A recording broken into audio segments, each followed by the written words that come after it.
እንደምን ቆይታችኋል ውድ የአሜን ቲቪ ተከታታዮቻችን። አሜን ቲቪ ለመላው የክርስትና እምነት ተከታዮች እንኳን ለጌታችንና ለመድኃኒታችን ለኢየሱስ ክርስቶስ የትንሣኤ በዓል በሰላም አደረሳችሁ እያልን የኢትዮጵያ ወንጌላውያን ህብረት ካውንስልና የኢትዮጵያ ወንጌላውያን ቤተ ክርስቲያናት ህብረት ለበዓሉ ያስተላለፉትን የእንኳን አደረሳችሁ መልእክት እናቀርብላችኋለን። እስከ ፍጻሜው እንድትከታተሉን እየጋበዝኩ ወደ መረጃው እሸጋገራለሁ።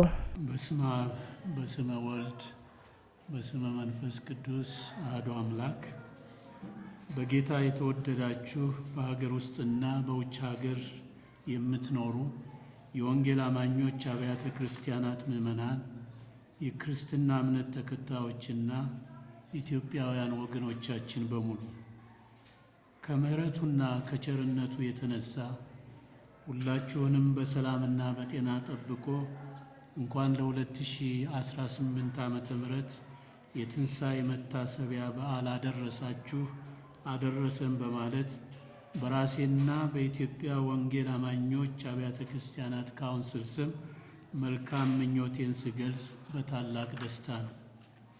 የትንሣኤ መታሰቢያ በዓል ስናከብር በክርስቶስ ኢየሱስ መከራና ስቃይ፣ ሞትና ትንሣኤ ያገኘነውን የዘላለም ሕይወት እንዲሁም እግዚአብሔር በአንድያ ልጁ በኩል የገለጸውን ወደር የሌለውን ፍቅሩን እያሰብ ዕለቱን እግዚአብሔርን በተሰበረ ልብ በማምለክና በማመስገን ማሳለፍ ይኖርብናል። አሁንም መድኃኒታችን ኢየሱስ ክርስቶስ ፋሲካችን ሆኖ በመስቀል ላይ ባፈሰሰው ደሙ ከኃጢአትና ከዘላለም ሞት በመዋጀት ልጆቹ ስላደረገን በጽኑ ተስፋው ተደላድለን ለመቆመናልና ክብርና ምስጋና ለእርሱ ይሆን እንላለን። ሐዋርያው ዮሐንስ በመልእክቱ ወዳጆች ሆይ ፍቅር ከእግዚአብሔር ስለሆነ የሚወደውም ሁሉ ከእግዚአብሔር ስለተወለደ እግዚአብሔርንም ስለሚያውቅ እርስ በርሳችን እንዋደድ በማለት እንዳስተማረው ትንሣኤ ጥላቻ በፍቅር፣ መለያየት በአንድነት፣ ሐዘን በደስታ እንዲሁም ሽንፈት በድል የተደመደመበት ስለሆነ በእኛም መካከል ጎልቶ መታየት ያለበት ፍቅር፣ ሰላምና ይቅር ባይነት ነው።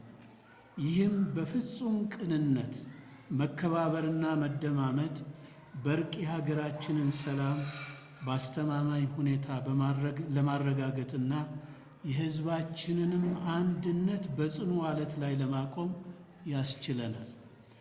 በመካከላችን አሉ የሚባሉ ልዩነቶችን በማስተዋልና በጥበብ ለመፍታት ብሎም የበደልናቸውን ብቻ ሳይሆን የበደሉንም በይቅርታ ለመቀበልና እውነተኛ ሰላም ለማስፈን ብንሰራ ጥላቻ እየደበዘዘ ፍቅር ግን እየጎለበተ ይሄዳል።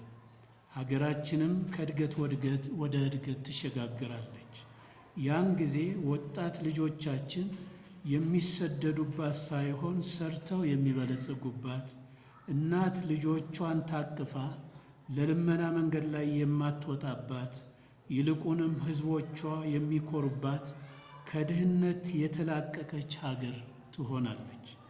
ስለዚህ በዕለት ተዕለት ተግባራችን ለእርስ በርሳችንና ለሕዝባችን ያለንን እውነተኛ ፍቅር በይቅርታና በመቀባበል መግለጥ ይኖርብናል። በመሆኑም በወንድማማች ፍቅር ልብ ለልብ ተሳስረን ለጋራ ጥቅምና እድገት አስተማማኝ ሰላምን ለማስፈን በጽናት እንቆም ዘንድ ጥሪያችንን በድጋሚ በአክብሮት እናስተላልፋለን። ሁላችሁንም በጌታችንና በመድኃኒታችን በኢየሱስ ክርስቶስ ስም ሰላም እላችኋለሁ። የኢትዮጵያ ወንጌላውያን አብያተ ክርስቲያናት ህብረት አውደ ዓመቶችን ምክንያት በማድረግ የክርስቲያኑን ማህበረሰብ እንኳን አደረሳችሁ የማለት ባህል አለው። እንዲሁም ደግሞ በዓመት 3 ጊዜ በተለይ የዘመን መለወጫን፣ የጌታችንን የልደት በዓልንና የትንሣኤ መታሰቢያን በዓል ምክንያት በማድረግ በአደባባይ ላይ የምናዘጋጃቸው መንፈሳዊ የህብረት ጉባኤዎችም አሉ። የ2018 ዓመተ ምህረት የጌታችንና የመድኃኒታችን የኢየሱስ ክርስቶስ ትንሣኤ መታሰቢያ በዓል ሚያዝያ 4 ቀን እንደሚከበር እንደሚከበር ካላንደሩ ያመለክታል። የወንጌላውያንን ማህበረሰብ የኢትዮጵያ ወንጌላውያን አብያተ ክርስቲያናት ህብረት መሪዎችንና ቤተ እምነቶችን አባላቱንና አገልጋዮችን ሁሉ እንኳን ለጌታችንና ለመድኃኒታችን ለኢየሱስ ክርስቶስ የትንሣኤ መታሰቢያ በዓል አደረሳችሁ እላለሁ። ይህንን መታሰቢያውን ስናስብ መጽሐፍ ቅዱሳችን በማቴዎስ ወንጌል ምዕራፍ 11 ቁጥር 25 ላይ ጌታ ኢየሱስ ክርስቶስ ራሱ የተናገረውን አንድ መልእክት በማንበብ ሐሳቡን ማስተላለፍ እፈልጋለሁ። ጌታ ኢየሱስ ክርስቶስ ለቀረበለት ስለ ትንሣኤ ጥያቄ እንደዚህ ብሎ መለሰ። ትንሣኤና ሕይወት እኔ ነኝ፣ የሚያምንብኝም ቢኖር ቢሞት እንኳን ሕያው ይሆናል ብሎ በዮሐንስ ወንጌል ምዕራፍ 11 ቁጥር 25 ላይ ይህን ንግግር ተናግሮ ነበረ።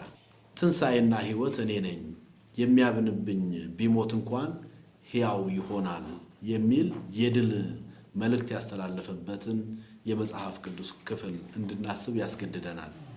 በዚህ ምድር ላይ ትንሣኤን ማግኘት የምሁራን ያልተመለሰ ጥያቄ ነው። ሞትን ማሸነፍ የሰው ልጅ ሁሉ ጥያቄ ነው። ሞትን ያሸንፎ ትንሣኤ አግኝቶ በሞት ላይ ድልን ተቀዳጅቶ እኔ አሸንፌያለሁ ብሎ የተናገረ ብቸኛ አምላክ ጌታ ኢየሱስ ነው። ስለዚህ ይህንን በዓል ስናስብ በተለያየ የሕይወት ውጣ ውረድ ውስጥ ነገሮቻቸው የሞተባቸውና ወይም ደግሞ ሊሞትብኝ ነው ወይ ብለው ተስፋ በመቁረጥ ሂደት ውስጥ የሚገኙ ብዙ ወገኖች ይኖራሉ። አንዳንዶች በጦር ሜዳ ላይ፣ ሌሎች በየሆስፒታሉ፣ እንዲሁም የተለያዩ የማህበረሰብ ክፍሎች የተለያየ የተፈጥሮና የሰው ሰራሽ አደጋዎች ገጥመዋቸው ከሞት ጋር ተፋጠው የሚገኙ ይኖራሉ። በዚህ ምድር ላይ ውስን ዕድሜ ነው ያለን እንደሚታወቀው።